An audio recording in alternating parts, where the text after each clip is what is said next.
while the life issue certainly has been front and center today and in many regards all week, there's some other things that have been happening as well this week. President Trump's efforts to acquire Greenland, for example, which he says is under threat from Russia and China, and which Denmark cannot secure from these dangers.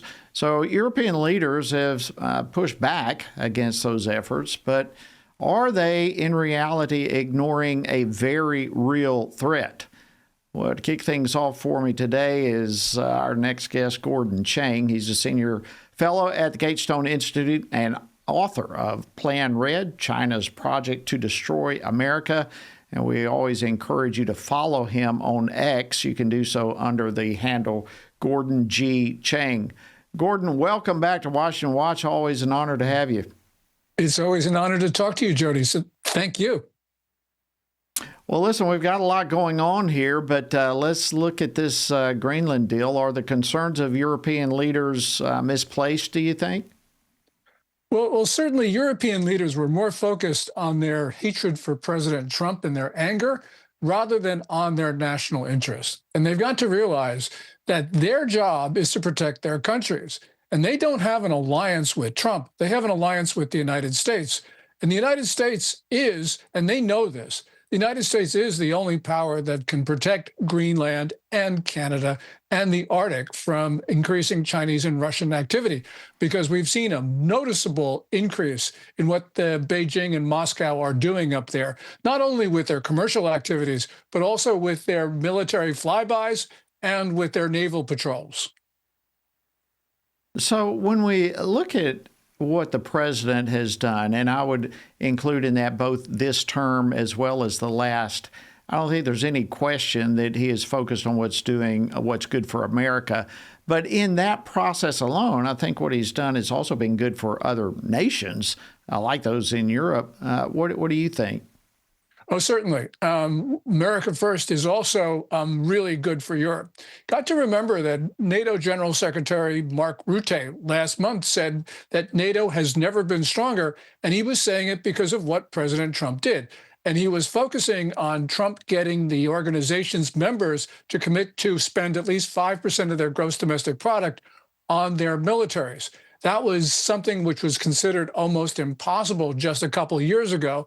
But Trump, by threatening and by actually doing a number of things that irritated the European leaders, nonetheless got them to do what's important for their own interests. And of course, for us as well, because it is collective defense right now against militant China and Russia. So what Trump has done has been great for Europe. Yeah, I think that's a point that needs to be communicated. Do you think the European leaders really understand that? And as you said a while ago, their real issue is they don't particularly like Trump, or, I mean, certainly they're not going to walk away from their own national security over a relationship that they don't like. No, they're not going to walk away from the United States. If you look at Europe, it was in an almost terminal slumber. Russia had invaded Ukraine twice, 2014 and 2022, and Europe was still incapable of mounting an effective defense. So really what has happened is this is a problem about Europe. And there are many, many issues in Europe right now. Some of them discussed in the National Security Strategy of the United States, which was released last month, and others as well. So really what Trump has done is he's forced the Europeans to start to take more active interest in their own defense and in protecting places like Ukraine. So this has been very good for the West. Western leaders in Europe, they don't quite understand it. At least they don't say that in public. But I think in private they do, because they know they need the United States to protect them. And they know that both sides of the Atlantic need each other.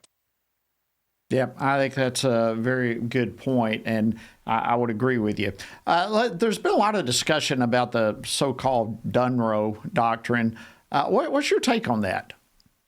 Well, President Trump clearly has revived the Monroe Doctrine. He did that in his first term, and clearly in the national security strategy, it's made it clear that the United States will not tolerate malign foreign interference in this region. And that's good, because we need to get the Chinese, the Russians, and the Iranians out of Latin America and away from our borders. But, a lot of people make a mistake. They think that because President Trump has said that he is abandoning Europe and Asia to a Chinese sphere of influence and a Russian one in Europe. But no, people need to read the national security strategy because it makes it very clear that the United States wants Europe to be strong to protect its own interests, and it certainly does not want China to close off East Asia. So this is really good foreign policy. People who've been criticizing the national security strategy actually need to read it, because what they say in public bears very little relation to what the Trump administration has been declaring. Yep. Absolutely. You've mentioned China a couple of times. So while I have you, there's been reports of a wave of arrests of Chinese military officers coordinated by the Chinese Ministry of Public Security. What's going on there? I would like to know, along with everybody else outside China and a few people inside China. But Zhang Youshao, who is the #1 uniform officer, the #1 vice chairman of the Communist Party's Central Military Commission, is reported to have been arrested. Some people think he's merely sidelined. Some people think that he will retire in March. We really don't know, but it's him and about 17 others. And that raises the question, is anybody in control of China's military right now? Because it appears that with so many people taken out of chains of command, that maybe nobody is running the world's biggest military, the People's Liberation Army. Very concerning. So real quickly, we've only got a little over a minute here. What does this development suggest to you? What's kind of the bigger picture? Communist Party is in turmoil. Xi Jinping hasn't controlled it. These purges have gone on for years, and he's still not accomplished what he set out to do. And that means China is not stable. And that obviously has impacts around the world. For what, for good or bad? Is this a good thing, you think, taking place, or a dangerous thing? We will only know.